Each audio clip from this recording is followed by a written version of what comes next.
Welcome, curious minds, to another deep dive. Today, we're plunging into a concept that can sometimes feel a bit abstract, maybe dense, but it's absolutely fundamental to understanding how businesses truly thrive. Competitive strategy. Yeah, it's one of those terms everyone uses, but what does it really mean? Exactly. You might assume every successful company has this brilliant, clearly defined strategy, right? But as we'll kind of uncover today, that's surprisingly not always the situation. Well, what's often overlooked, I think, or maybe even misinterpreted, are the core principles behind true strategy. We're going to try and peel back the layers today and reveal what effective competitive strategy looks like, especially through the lens of Michael Porter's work. He had some really groundbreaking insights. Right. So our mission for this deep dive is really to give you a powerful shortcut, sort of to understanding things like market positioning, the critical role of strategic trade-offs, that's a big one, and how companies genuinely differentiate themselves, sometimes in really surprising ways. Okay, let's start by unpacking a truly bold claim from Michael Porter. He argues that many, maybe even most, companies he consults with around the world, well, they don't actually have a meaningful strategy. Wow, that's quite a statement, isn't it? It really is, because we inherently assume strategy is just foundational. You have to have one. Right. And that prompts us to ask, okay, if it's not a true strategy, then what's a common misconception? What are they doing instead? Good question. Well, a lot of managers seem to believe competition just means constantly striving to, be the best bank, the fastest car company, the cheapest airline, whatever it is. Always chasing number one. Exactly. Yeah. But Porter suggests this whole pursuit of being the best is fundamentally the wrong goal to begin with. Okay, so here's where it gets really interesting, I think. Porter offers this completely different lens. He suggests the core challenge isn't really about being the best because, well, there is no single universal best way to do anything, is there? No, context matters. Needs differ. Exactly. Instead, he says it's about deliberately creating a unique company, one that offers something distinct, something its chosen competitors either can't replicate easily or maybe just won't. Right. Think about BMW versus Volkswagen. Both make good cars, no doubt. Sure. But they're serving entirely different customer desires, different needs, different price points. They aren't really trying to be the same kind of best. That's a great example. So if we connect this to the bigger picture, chasing being the best often leads to what? Just destructive head-to-head competition? Often, yeah. It becomes zero-sum, where one company's success seems like it can only come at another's expense. Fight for market share. Right. But Porter advocates for something else. He calls it positive-sum competition. What does that mean exactly? It means companies can actually expand the entire industry's profit potential. How? By creating new value, or finding new segments, developing new solutions, instead of just fighting tooth and nail over the existing market share. Grow the pie. Don't just slice it differently. Okay, I like that. Grow the pie.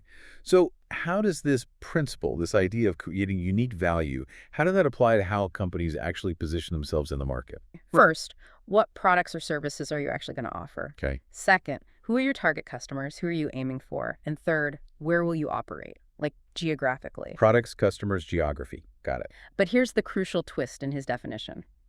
It's not just what you offer, it's how you deliver it differently, or maybe what unique value you specifically create for that chosen customer. That's the strategic part. Ah, okay. The how and the unique value. Let's maybe take an example. AMC theaters. Before COVID hit, they started that big upgrade initiative, didn't they? They did, installing those luxurious reclining seats. Yeah, trying to make the experience feel more like watching a movie in your own living room, but, bigger and better. Right. And remember that legendary self-serve butter station? Oh, yeah. People love that thing. It sounds small, but that's a tiny, yet kind of powerful, unique differentiator. Something their rivals like Regal Cinema then had to react to. Interesting. So that's product and experience differentiation. What about the geography part? Well, another compelling aspect of AMC's strategy, historically anyway, was their geographical positioning. They mostly focused on large urban centers, right? Big cities, big multi-screen complexes. Makes sense. High population density. Exactly. Okay, now let's turn to a concept that I think often causes the most confusion. Trade-offs. Ah, yes. Trade-offs. Crucial. Most people, when they hear trade-off, they think about, choosing features. Like, do I get the iPhone or the Android? Which camera is better? That sort of thing. Right. Feature comparisons. But Porter's definition, it seems, is far more strategic than that. He talks about trading off customer segments. Exactly. It's about consciously deciding which customers, which demographics, maybe which geographies you will serve, Right.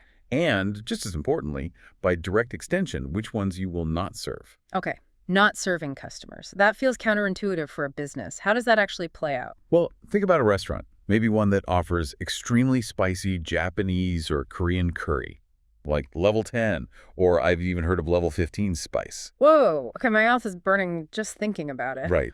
So by making such a deliberate choice, we serve this level of spice, that restaurant is actively, consciously trading off customers who simply can't handle that heat. They're saying no thank you to a big chunk of the market.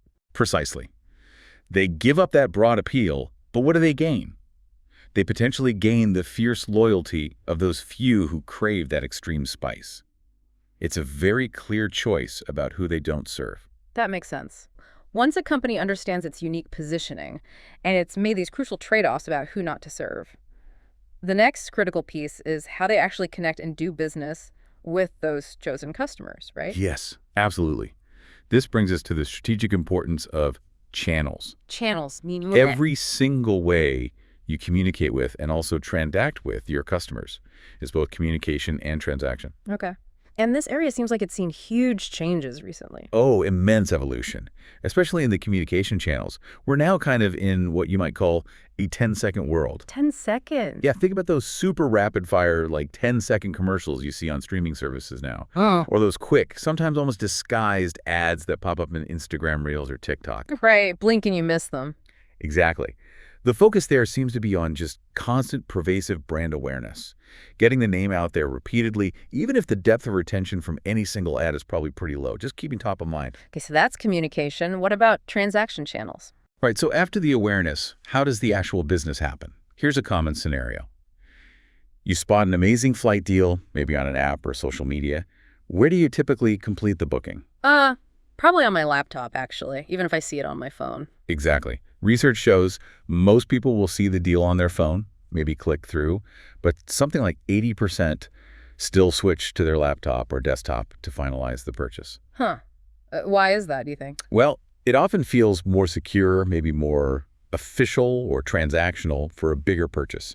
Plus, it allows for easier comparison, opening multiple tabs, checking details, things that can be clunky on a small screen. Makes sense. So companies need to strategize both how they get their brand and offers to the communication channel, and then crucially, how you comfortably and securely complete the transaction with the transaction channel. They might be different. Okay. So how are companies like, say, major airlines adapting to this? You mentioned flight deals. Yeah, take American Airlines or Delta, for example. If you look at their strategic plans, they heavily emphasize modernizing their digital platforms. They're deeply integrating data analytics to enhance the customer experience, and a huge focus is on their phone apps. The apps seem key now. They really are. Their goal is often to reduce friction and frustration. Think about managing flight delays or cancellations, rebooking. They want you to be able to do all of that seamlessly through the app, ideally without needing to wait in a long line or call customer service. Right, making the unpleasant parts less painful via the right channel. Exactly. So ultimately, it's about getting the right offer at the right time to the right channel. But the key is for your specific chosen customer segment. Connecting back to the earlier points. Absolutely. You wouldn't push, say, typical baby boomer travel package offer to a Gen Z customer via TikTok, right? Probably not effective, no. The channels you use and the specific offers you make are just intimately intertwined with truly knowing and understanding those customer segments you decided to serve and those you decided not to serve. Okay, this is all fitting together. Beyond just the channels and customer interaction, though, how do companies manage the sheer complexity of their operations when they have different segments, different offerings, maybe online and offline? That's a huge challenge, operational integration. Yeah. Think about big retailers like Office Depot or Best Buy. They've got the brick and mortar stores people walk into. They've got huge online sales operations, and they often have separate corporate or business accounts divisions. Right, multiple fronts. So their inventory systems, for example, have to be really tightly connected to their e-commerce platforms, don't they? Absolutely critical. You, as a customer, expect to be able to go online and see if that printer cartridge or that laptop is actually in stock at your local store right now. Yeah, or maybe even arrange to buy it online and pick it up or have it transferred from another store. Exactly. That requires seamless integration behind the scenes, linking inventory, sales data, customer profiles across all those different channels and operational units. And that can't be easy to build. Not at all. We've seen how much work it took for, say, grocery chains like H-E-B here in Texas to build out really advanced curbside pickup and home delivery services. Yeah, they're very good at that now. Very good. But think about the systems needed to make it convenient for customers to, say, easily reorder the same staple items every week, ensure accurate inventory for the pickers, manage delivery logistics. It's complex. That integration is key to making the chosen strategy actually work for the customer. Okay, so let's try and wrap this up. What does all this mean for you, the listener, thinking about strategy? Well, I think Michael Porter's perspective, it really fundamentally shifts our common understanding of competition, doesn't it? Seems like it. It's not necessarily the zero-sum game where for one company to succeed, another one must fail. Right. It's not always win-lose. No.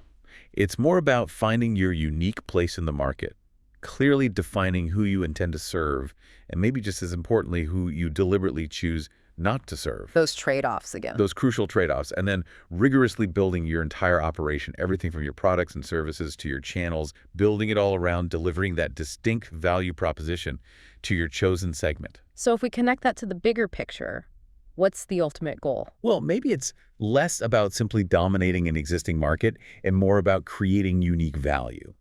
Value that can potentially benefit society as a whole by offering something different, something needed, even if it's for a specific group. So the question isn't just, how can I be the best? Exactly. Perhaps the more strategic question is, how can I be truly distinctive? How can I be unique? That's a powerful shift in thinking. This has been a really insightful deep dive, I think. Agreed. Lots to chew on there. Definitely. And maybe here's a final thought for you, the listener, to mull over as we close. If the most successful companies, according to this view, are often those that strategically, consciously choose not to serve certain customers or offer certain services, what might you be trying to do best, maybe in your own life or your work, that's actually getting in the way? What if focusing on being best at everything is preventing you from achieving truly unique, differentiated success in the area that matters most? Interesting question to ponder. Something to think about.